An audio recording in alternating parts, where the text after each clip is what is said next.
The initial building that we were offered was an old brewery. Access was through a narrow door and it was in the heart of the town. A great venue for people to come and see us, but it turned out to be inappropriate from a logistical point of view. The access was narrow and not big enough for a forklift. The ground was uneven, which would have made wheeling heavy loads challenging.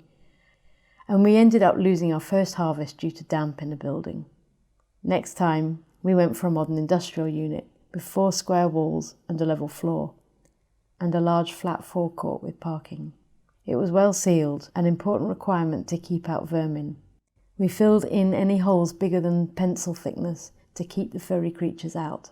The entrance was via a normal domestic-sized door and a roller door, the latter allowing access with a loaded forklift.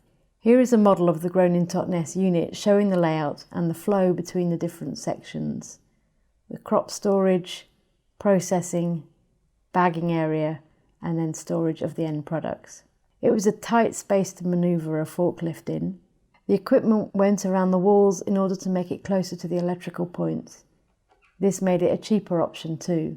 The building had 3-phase electricity in it already, although we did have to pay to have extra sockets and a new circuit board installed. The polisher was the only machine requiring an aspirator to collect the waste dust. The dehuller really wasn't suitable for use inside the building, as essentially it was a dirty job, and would have been more suited to being on a farm, working in combination with a winnower to separate the dehulled crops from the hulled. We were not able to extract dust to the outside as we were surrounded by other industrial units on 3 sides. The noisiest machine that we had was the flaker, and the soundproofing between us and our neighbours was non-existent, though we were only processing 1 day a week, and only one of the units next to us was occupied. The unit had a separate toilet and hand basin in it, which we doubled up as a cloakroom. Environmental health require that we install a separate sink for hand washing in the processing unit. The sink for the toilet cannot be used for general washing purposes. The walls were painted concrete breeze blocks and relatively easy to sweep down, and the floor was sealed, painted concrete, which was easy to wash. However, the height of the building posed cleaning difficulties.